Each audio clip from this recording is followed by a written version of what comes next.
Sir প্রথমত কেমন আছেন? খুব ভালো। আমি আজকে ব্যারাকপুর, টিটাগড় এসব অঞ্চল ঘুরছিলাম, ঘুরতে ঘুরতে বিভিন্ন জায়গায় দেখছিলাম। আমার নিজের চোখে পড়া একটা জিনিস নিয়ে প্রশ্ন করবো। তার আগে আমি জানতে চাইবো যে এখন আপনাদের এই মুহূর্তে কী মনে হচ্ছে, রাজনৈতিক পরিস্থিতি কী, ভোটের হাওয়া আপনাদের কী মনে হচ্ছে? ব্যারাকপুরে 2009 সালে একটা বড় পরিবর্তন ঘটেছে। তারপর থেকে ক্রমাগত তৃণমূল কংগ্রেস কোনো সময়ই পিছনে নেই, সবসময় এগিয়ে আছে। স্যার দল যে অবস্থায় ছিল আজ থেকে 2 বছর আগে, তৃণমূল দল তার থেকে বেশ কিছু স্তম্ভ সরে গেছে এবং তার সাথে সাথে দেখতে পাচ্ছি একটা কোথাও শক্তি একটু তো কম হয়েছে, একটু দুর্বল হয়েছে তৃণমূল। অনেকটা কারণ অনেকটা দুর্বল আপনি ওইভাবে বলতে পারবেন না। তৃণমূল কংগ্রেসের যদি 2019 সালের ভোট পার্সেন্টেজ দেখেন, মানুষের ভোটের পার্সেন্টেজ দেখেন, তৃণমূল কংগ্রেসের ভোটটা কমেনি, কিন্তু যে বিজেপির পার্সেন্টেজটা যেটা ছিল সেই জায়গাটা কিন্তু সিপিএম থেকে ভাগ হয়ে চলে এসে কিন্তু ওই জায়গাটা কিন্তু বিজেপির একটা মানে এখানে এসছে। এবং আমাদেরও বলছি, আমি এটা অকপটে স্বীকার যাব আপনাদের মাধ্যমে না, আমাদেরও কিছু কিছু জায়গায় হয়তো সেই পঞ্চায়েত নির্বাচনকে সামনে রেখে বা পৌরসভাকে নির্বাচনকে সামনে রেখে আমাদের কোনো লিডার বা কোনো কাউন্সিলর তাদের বাহুবলী দেখিয়েছে, নিশ্চয়ই সেটা মানুষ ভালো চোখে দেয় না। এই অঞ্চলটাতে কি যে দেখছি যিনি প্রার্থী দাঁড়িয়েছেন, রাজের বিরুদ্ধে যিনি দাঁড়িয়েছেন, যেহেতু তার ছেলে কিছুদিন আগে এরকমভাবে মারা গেছেন এবং এটা নিয়ে একজনের মৃত্যু হয়েছে, আমি খুব একটা বেশি বলতে চাই না, কিন্তু তার ইতিহাসটা তো জানতে হবে। তিনি কেন মনীষী ছিলেন না? এই চন্দ্রমণি শুক্লাই কিন্তু এক সময় বলেছিলেন, যখন ও মার্ডার কেসের আসামি হিসাবে উনি করে জেলে গিয়েছিলেন, যে আমার ছেলেকে আমি তেজ্যপুত্র করলাম। আজকে সেই যদি মনীষী হয়ে তার মূল অ্যাসেটস হয়ে দাঁড়ায়, তাহলে সেটা মানুষ বুঝবে, মানুষ চিন্তা করবে। অনেক অনেক ধন্যবাদ, থ্যাংক ইউ সো মাচ। আমার সাথে কথা বলে খুব পরিষ্কার কথা বলা গেল। আমি এখন যেখানে দাঁড়িয়ে আছি সেটা কোথায় আপনারা গেস করতে পারবেন? আমি বলবো আমাদের সিনেমাটোগ্রাফারকে একটু আস্তে আস্তে আস্তে আস্তে খুলতে। ইয়েস স্যার, আমরা গঙ্গার ধারে দাঁড়িয়ে আছি এবং এই গঙ্গার ধারে চট করে যদি কেউ এসে পড়লে যেটা দেখতে পাবে, পানা ভর্তি হয়ে আছে। This is not hygienic, this is not কুল। এটা ঠিক না আমার মনে হয়। এই পানার গন্ধ শুকতে শুকতেও যে সমস্ত ঝিমটি আর ঝন্টুরা প্রেম করতে বসেছে, দেখি তাদের খবর নেই, তারা কি ভাবছে।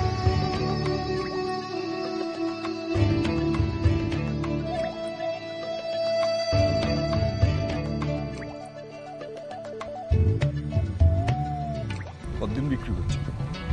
মোটামুটি এখানে বিক্রি করছি এই রিসেন্টলি মোটামুটি মাস 2 মতো। তার আগে আমি অনেক আগে এখান থেকে বিক্রি করছি, 85 সাল থেকে। কি মনে হচ্ছে তোমার দেখে রাজনীতি কিছু পরিবর্তন মনে হচ্ছে কি? রাজনীতি আগে এরকম ছিল, পরিবর্তন কি বলবো? আর পরিবর্তনের কথা বলে কি লাভ আছে? দিদি তো বলেছিল পরিবর্তন হবে, নতুন কিছু চাই, দাদাও তো বললো নতুন কিছু চাই। আমরা গরিব মানুষ কী পেলাম? এই পরিস্থিতিটা তুই ছোটবেলা থেকে যা দেখছিস, এখনকার পলিটিক্যাল পরিস্থিতিটা তুই না কিরকম লাগছে? তোর ভালো লাগছে না? মনে হচ্ছে হ্যাঁ বেটার হচ্ছে না কি? এইটুকু বল। কিছু কালচার তো চেঞ্জ হয়েছে। দল কিছু না কিছু কালচার তো চেঞ্জ হয়েছে, কারণ ছোটবেলা থেকে যে মানে বাঙালি কালচার, ভোট কালচার যেটা দেখে আসছি, কিছুটা তো চেঞ্জ হয়েছে। গঙ্গার তীর স্নিগ্ধ সমীর জীবন জুড়ালে তুই। আমরা এসেছিলাম ব্যারাকপুর শিল্পাঞ্চলে, ঘুরে দেখলাম, ওরা বলল, আমি শুনলাম, আমি এসেছিলাম, আমি শিলাজিৎ, আমি আবার আসবো সামনের এপিসোডে। অনন্ত আকাশে আলোটি ভাসে, মৃদু মৃদু পবনে যায় যে মিশে, আমি জানাই তোমারে যেতে হবে পারে, বসিয়া থাকিলে চলিবে না, ধীরে ধীরে বেজা তরি তীরে বেঁধো না, ধীরে ধীরে বেজা।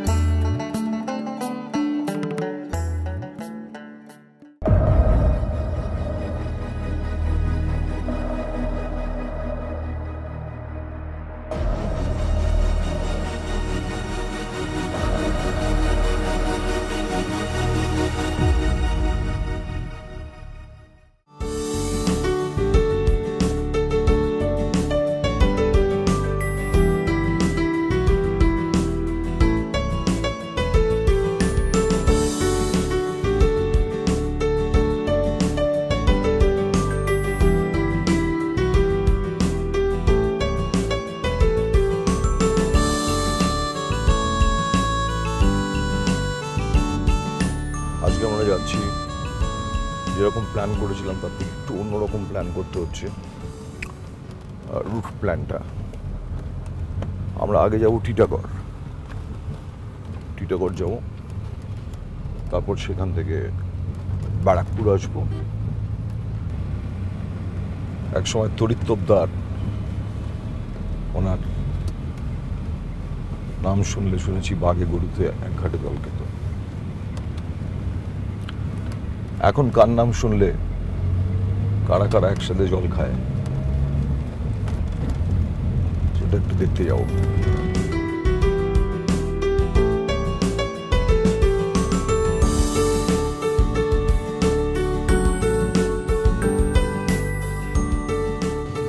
আপনি এখানে রেগুলার हाँ मैं ফল খান?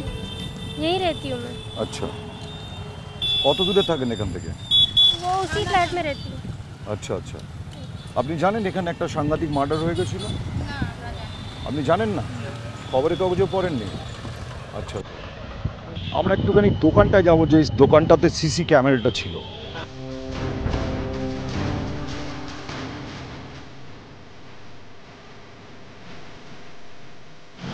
এই অঞ্চলটাতে এমনি শান্তিপ্রিয় অঞ্চল এবং এখানে সামনে থানা, কিন্তু এখানে একটা এরকম ধরনের ঘটনা ঘটে গেছে, এটা কি আপনি বুঝতে পেরেছিলেন যে এখানে ঘটনাটা হয়েছে, না নিশ্চুপে হয়েছিল? আমি এটুকু জানতে না, চাইছি। তখন তো সন্ধ্যাবেলা 7টা 7:30 টাইমটা কাছাকাছি, ওই টাইমই তো ছিল। তো যেরকম নর্মাল পাবলিক থাকে সেরকম ছিল, আর গাড়ি লাগানো ছিল, একটা ইডলি ডোসার গাড়ি ছিল ওইখানে। তো একটা শব্দ যখন হয় মানুষের অটোমেটিক, বড় শব্দ হলে মানুষের একটা অর্থাৎ, হ্যাঁ, যায়, exactly। সবাই দৌড়ে গেল, চিল্লাচিল্লি হলো যে ভাই একটা ঘটনা ঘটে গেছে। এবং তারপর একটু আতঙ্ক কি এখানে আছে না? ওটা আবার লোকে ভুলে গেছে নিজের নর্মাল আতঙ্ক লাইফে। বলতে যারা যারা ভালোবাসতো ওনাকে নিয়ে সেটা থাকতো, তো খারাপ লাগা, সবাই একটা তো খারাপ সেটা আছে, খারাপ মন তো খারাপ থাকেই। সেটা খারাপ লাগে। কিন্তু এই ঘটনা আপনি কেউ আপনার expect করে না। জীবদ্দশায় আপনারা কোনোদিন দেখেননি এই অঞ্চলে গোলাগুলি চলছে, বোম চলছে? ফার্স্ট টাইম এটা ফার্স্ট হলো। টাইম।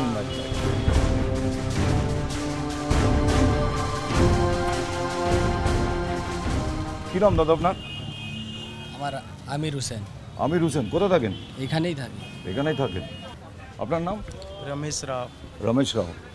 আচ্ছা, আপনারা যারা এখানে আছেন, সেদিনকে যখন সন্ধ্যাবেলা বা রাত্রিবেলা 8:30টার সময় এই ঘটনাটা ঘটেছিল, তখন কি আপনারা কেউ ছিলেন? আমি স্পটে ছিলাম, অন দ্যাট স্পট। আপনি স্পটটাতে ছিলেন। আপনি কি দেখেছিলেন? যদি যতটুকু আপনাকে হয়তো অনেকেই জিজ্ঞেস করেছে বারবার, তাও একটু যদি বলেন আপনি। আমরা পার্টি অফিসে বসেছিলাম, আমি আমার সঙ্গে একটা বন্ধু।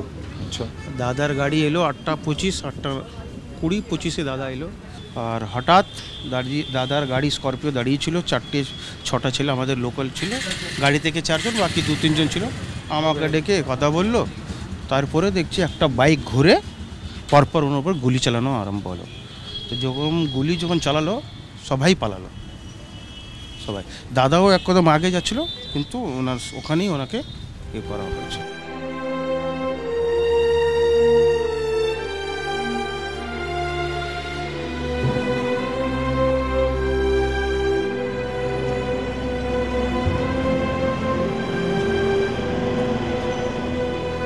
আমি আপনার ব্যস্ততার মধ্যে জানতাম না, খুব সামনেই ভোট এবং তার মধ্যে আপনাকে পাবো কিনা সেটা জানতাম না, তাও এসছি।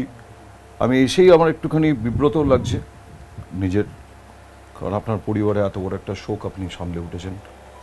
কতটা সামলে উঠেছেন জানি না, যে কোনো মানুষের পক্ষেই তার প্রতিবেশীর পক্ষে হওয়াটা একটা সাংঘাতিক ব্যাপার। এরকম যেন ঘটনা না ঘটে, শুধু এই ইলেকশনে নয়, ইলেকশনের আগে পরে কখনোই।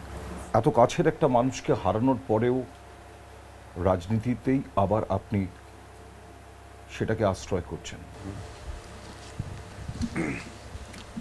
অ্যাকচুয়ালি আমি আগে তো রাজনীতি করতাম না, ছেলে রাজনীতি করত। ওর কতগুলো ইচ্ছা ছিল, সমাজকে নিয়ে কাজ করত, সামাজিক কাজ করত। ওইসব কাজ ও যে সামাজিক একটা সৃষ্টির মাধ্যমে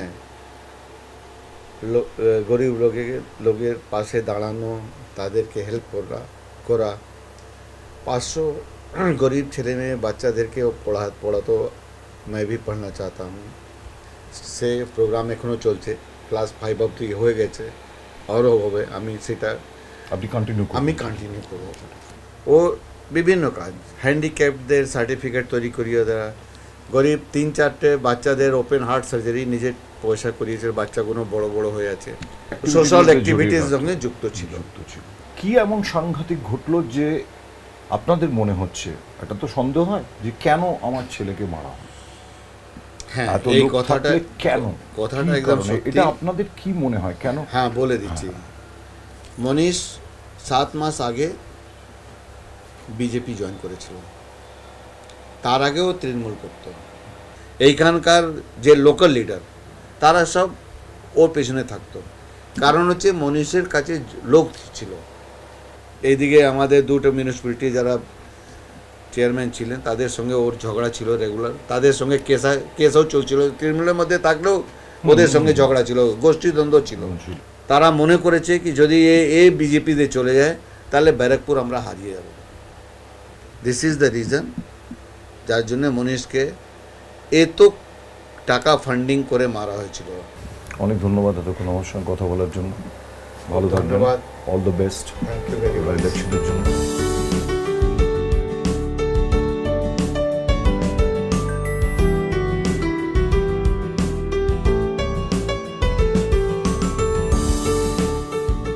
ব্যারাকপুর সিপাহী বিদ্রোহের জন্য বিখ্যাত,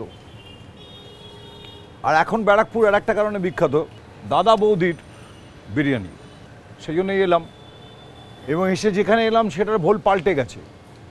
দাদা বৌদির যে পুরনো দোকান, সেই দোকানটা আমরা যাইনি, এখানে এসছি। আমি ভেজের মধ্যে দাদার সাথে দেখা করছি, তো আমার এসে দেখা যায় ভাইপোর সাথে দেখা হলো। মানে দাদার বৌদির বিরিয়ানি এখন ভাইপো ভাইজির বিরিয়ানি হতে চলে যাচ্ছে। এনিওয়ে সঞ্জীব, এরকম একটা প্যালেসের মতো একটা বিল্ডিং, আর তোমার ছোটবেলার স্মৃতি, মা দেশি মুরগির ঝোল রান্না করছে, লোকে খাচ্ছে, আর তুমি রুটি বানাচ্ছ। বানাতাম আমি, মা তখন রুটি কষা মাংস বানাতো, চিকেন কষা, দেশি মুরগি। মা রুটি বেলতাম, তখন রুটি শিখতাম। বয়স কত ছিল তখন? তখন ক্লাস 7-এ পড়তাম। দাদার বয়স কত এখন? 80। আর বৌদি? মায়ের হবে কত, 75। তোমার হোটেলটা একটু দেখি।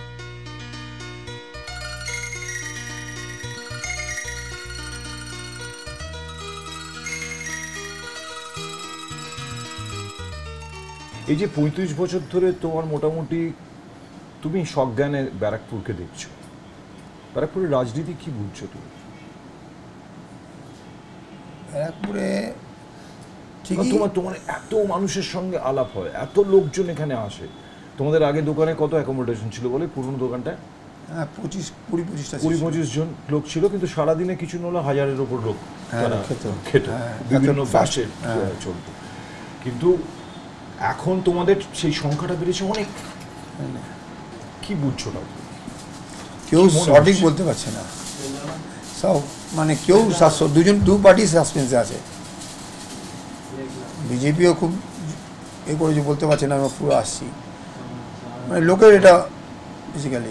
ব্যারাকপুর খুব অশান্তির জায়গা হয়ে গেছে। হ্যাঁ, একটু তো হয়েছে আগের থেকে। সেটা কতদিন ধরে লক্ষ্য করছো অশান্তির জায়গা? 9-এর পর থেকে। 2009 কি এমন ঘটলো? তারপরে এখন ইদানিং ঠিক আছে।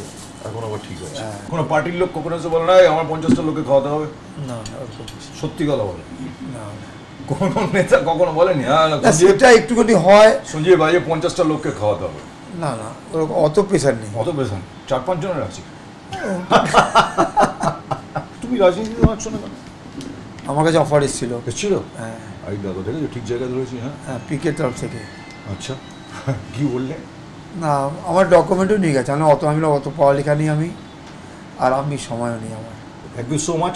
এবং আমি জানি রাখি সঞ্জীব আমাকে একটা লাইফ মেম্বারশিপ কার্ড দিয়েছে যে আমি এবং আমার পরিবার অবশ্যই অবশ্যই আমি এবং আমার পরিবার যখনই এখানে আসবো তখন সবান্ধবে, আমি যদি আসি আজ বিবাড়িতে লেখা থাকতো সবান্ধবের নিমন্ত্রণ, সেটা যদি আসি আমার খাওয়া এখানে ফ্রি।